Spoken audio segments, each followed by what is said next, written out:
আসসালামু আলাইকুম সবাইকে, আশা করি সবাই ভালো আছেন আর আমরাও আলহামদুলিল্লাহ ভালো আছি। আমার লাস্ট ভিডিওতে আমাদের কক্সবাজার ট্রিপের প্রথম দিনটা পুরোটা আপনাদের সাথে শেয়ার করেছিলাম এন্ড আজকে সকালবেলা উঠে গেলাম, এখন ব্রেকফাস্ট করতে যাচ্ছি। আর তাই ভাবলাম যে এখান থেকেই শুরু করি আমার সেকেন্ড ডের ভিডিওটা। আপনারা হয়তো আমার ফার্স্ট ডের ভিডিওটাতে দেখেছিলেন যে আমরা প্রথম দিনই অনেক জায়গায় ঘুরতে গিয়েছি এন্ড আমরা সবাই অনেক টায়ার্ড ছিলাম এন্ড সকাল সকাল উঠার পর আমাদের সবার চোখের অবস্থাও খারাপ ছিল। আর যেহেতু আপাতত শুধু ব্রেকফাস্ট করতে আসছি তাই ঠিক মতন আমরা রেডিও হয়ে আসিনি। প্রথম দিনের ভিডিওটাতে হয়তো আপনারা দেখেছিলেন যে আমরা সবাই মিলে সুইমিং পুলে লাফালাফি করছি এন্ড এরপর আমাদের প্রায় অনেকেরই জ্বর উঠে, ঠান্ডা লেগে খারাপ অবস্থা। তার উপর আবার কক্সবাজারে আসার পর থেকেই কিন্তু টানা বৃষ্টি পড়ছে এন্ড এখনো বৃষ্টি পড়ছে। আর এই অল্প অল্প বৃষ্টির মধ্যে আমরা আমাদের রুম থেকে বের হয়ে ব্রেকফাস্ট করতে নিচে চলে আসলাম। আসার সময় বউকেও ডেকে আসলাম, বাট সে ঘুম থেকে উঠতে পারতেছে না যেহেতু কালকে অনেক রাত পর্যন্ত ঘোরাঘুরি করছি। তো আমাদের ব্রেকফাস্টে ছিল হচ্ছে ডিম, পরোটা, ডাল, তারপর হচ্ছে সুজির হালুয়া, তারপর আলু দিয়ে তৈরি একটা সবজি আর হচ্ছে চিকেন। সবকিছু টেস্ট ভালোই ছিল, বাট কিছু কিছু জিনিসের লবণ বেশি হয়েছে। দেন একটা জুস দিল, জুসটা অনেক বেশি মজা ছিল। আর তারপর আমার প্রিয় চা।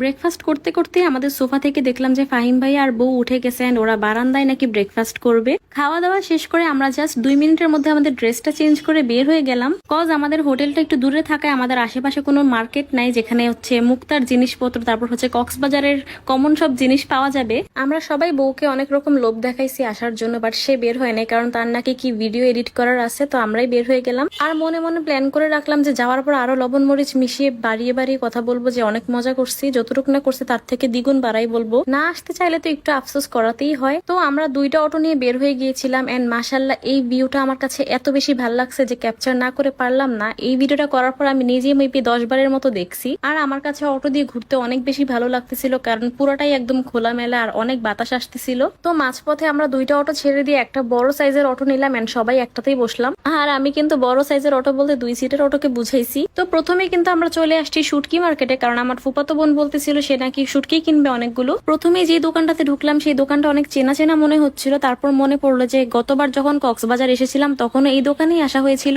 আর দেখতে পেলাম যে চিংড়ি বালা চাও এর বক্স। বুঝতেই পারলাম না, যেখানেই তাকাই সেখানেই হচ্ছে বড় বড় শুটকি, মাথার উপরেও ঝুলতেছে। মানে কোথায় যে যাব।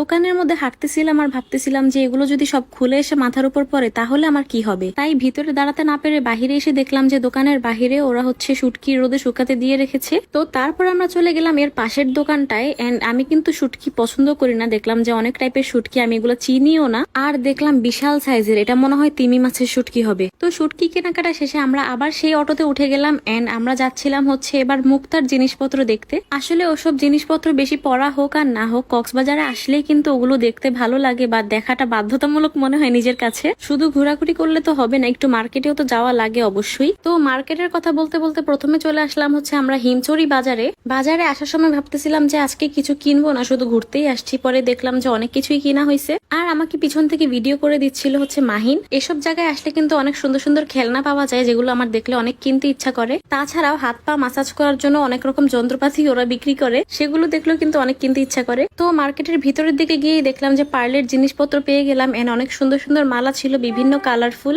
আর এইসব মালা কিন্তু শাড়ির সাথে পরলে অনেক বেশি সুন্দর লাগে, বাট দুঃখজনক কথা হচ্ছে এটা যে আমাকে শাড়িতে মানায় না, আমি অনেক কম পরি শাড়ি। বাই দ্য ওয়ে এবার কিন্তু আমরা কেউই কোনো আচার কিনি নাই, বিকজ প্রত্যেকবার অনেকগুলো করে আচার নেওয়া হয় আর সবগুলো পরে নষ্ট হয়। কক্সবাজার আসলে কিন্তু অনেক মেয়েরা স্কিনের জন্য এসব জিনিসও কিনে নিয়ে যায়, চন্দন, মুলতানি মাটি, এসব জিনিস। তারপর আমি পেয়ে গেলাম সেই বিখ্যাত আনারকলি ফল, যেটা আমি এই পর্যন্ত একবারও ট্রাই করি নাই। হঠাৎ করেই চোখের সামনে পেয়ে গেলাম এন্ড কক্সবাজার এসে এটা ট্রাই না করলে তো হয় না। তো আমরা আবার অটোতে উঠে গেলাম হোটেলে ব্যাক করার জন্য এন্ড বউয়ের জন্য এই ফলটা নিয়ে নিছি। এটা কিন্তু অনেক মজা ছিল, ফলটা টক টক, তার মধ্যে একটু চিনি লবণ মরিচ দিয়ে বানাই দিছে। তো আমরা হোটেলে চলে আসছি এন্ড এর মধ্যে আমার জুতা ছিঁড়ে গেছে। প্রত্যেক ট্রিপে আমার সাথে এমন কিছু একটা হয়, হয় ব্যাগ না হয় জুতা ছিঁড়া যায়। তো আমার এই ভিডিওটা এই পর্যন্তই, বাকি পার্ট আসতেছে নেক্সট ভিডিওতে। ততক্ষণের জন্য আল্লাহ হাফেজ।